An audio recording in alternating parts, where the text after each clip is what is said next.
Episode 11 শুরু হয় Rayo আর কাল্ডো এর কনভারসেশন দিয়ে। রায়ো নোটিস করে চারপাশে অদ্ভুত স্পেশিয়াল ডিস্টরশন হচ্ছে। কাল্ডো বলে এটা নর্মাল ম্যাজিক না, কেউ টাইম ম্যাজিক ইউজ করে সময়ে রিওয়াইন্ড করেছে। রায়ো ইমিডিয়েটলি ডিসাইড করে ভলবার্গের কাছে যাবে, কারণ সে ওয়ারিড ভলবার্গ ঠিক আছে কিনা। এরপর সিন শিফট হয় ম্যাশ, ভলবার্গ আর ইনোসেন্ট জিরোর দিকে। ম্যাশ মাঝ আকাশে নিজের পা নাড়াতে নাড়াতে সামহাউ ফ্লোটিং থাকার চেষ্টা করছে। ভলবার্গ ম্যাশকে বলে পালাতে, কিন্তু ম্যাশ স্ট্রেট আপ রিফিউজ করে। সে বলে ওল্ড ম্যানকে আমি একা ফেলে যেতে পারি না। এই কথা শুনে ভলবার্গ পুরো কনফিউজড হয়ে যায়। ইনোসেন্ট জিরো ম্যাশকে নিজের পাশে আসতে বলে, কিন্তু ম্যাশ আবারও রিফিউজ করে। তখন জিরো ডার্ক অরা দিয়ে ভলবার্গকে কভার করে ফেলে এবং তার স্পেশিয়াল ম্যাজিক স্টিল করার চেষ্টা করে। ম্যাশ ইমিডিয়েটলি ভলবার্গকে সেই অরা থেকে বের করে আনে, কিন্তু জিরো বলে অলরেডি টু লেট। জিরো এবার ভলবার্গের স্পেশিয়াল ম্যাজিক ইউজ করে একটা বিশাল ল্যান্ড চাঙ্ক ধ্বংস করে দেয়। ভলবার্গ রিয়েলাইজ করে জিরো তার নিজের ম্যাজিকই এমনভাবে ইউজ করছে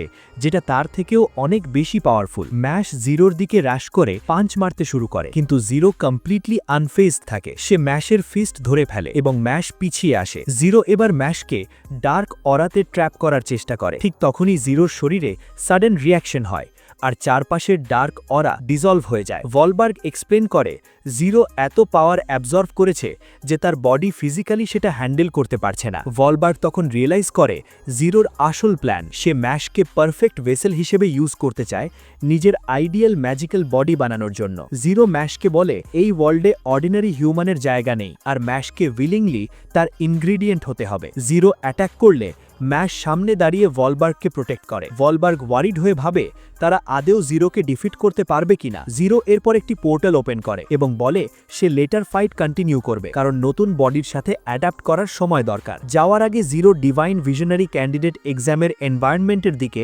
ভয়ঙ্কর অ্যাটাক ছুড়ে দেয়। এর ফলে সব ডিমন ডিসঅ্যাপিয়ার হয়ে একসাথে ফিউজ হয়ে যায় এবং একটা বিশাল জায়েন্ট ডিমন তৈরি হয়। তারপর জিরো চলে যায়। ভলবার্গ তার সব ম্যাজিক ইউজ করে কমপ্লিটলি এক্সস্টেড হয়ে নিচে পড়ে যেতে থাকে। ঠিক সেই সময় রায়ো এসে তাকে সেভ করে। মিনওয়াইল ম্যাশ জায়েন্ট ডিমনের লোকেশনের দিকে রওনা দেয়। অন্যদিকে ইস্টার্ন একাডেমিতে জিরো টাইম কন্ট্রোল স্পেল শেষ হয়ে যায়। লেমন, ফিন সহ সবাই রিগেইন কনশাসনেস করে এবং বুঝতে পারে না কি হয়েছে। সাডেনলি তারা দেখে দূরে বিশাল জায়েন্ট ডিমন দাঁড়িয়ে আছে আর সবাই প্যানিক করতে শুরু করে। ডিমন ইস্টার্নের ওয়ালে পাঞ্চ মারলে আকাশ থেকে বিশাল পাথর পড়ে। ল্যান্স আর ম্যাকারন ইনস্ট্যান্টলি তাদের ম্যাজিক ইউজ করে স্টুডেন্টসদের প্রোটেক্ট করে। ম্যাকারন সবাইকে এরিয়া ছাড়ার নির্দেশ দেয়। ডট ডিমনের ওপর ফায়ার ম্যাজিক অ্যাটাক করে, কিন্তু ডিমনের চারপাশে থাকা ব্যারিয়ার সেই অ্যাটাক ব্লক করে দেয়। কাল্ডো বুঝতে পারে সেল জিরোর বডি নিয়ে আর্লিয়ার যেই ম্যাজিক ট্যাম্পারিং হয়েছিল সেই ম্যাজিক ইউজারই এর জন্য দায়ী। কাল্ডো আর ডট অটারকে হেল্প করতে চলে যায়। যখন স্টুডেন্টসরা পালাতে যায়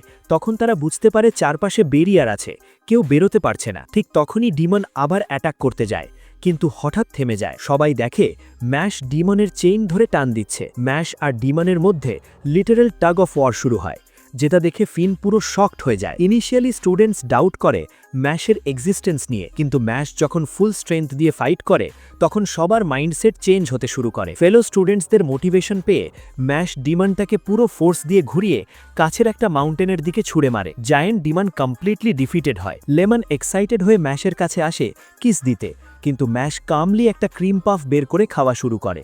শেষে ভলবার্গ জেগে ওঠে একটি রুমে। রায়ো তাকে জানায় যে ম্যাশ জায়েন্ট ডিমন ডিফিট করেছে। ভলবার্গ সাইলেন্টলি রিফ্লেক্ট করে সবকিছু নিয়ে। এপিসোড শেষ হয় ম্যাশের ক্রিম পাফ খাওয়ার সিন দিয়ে।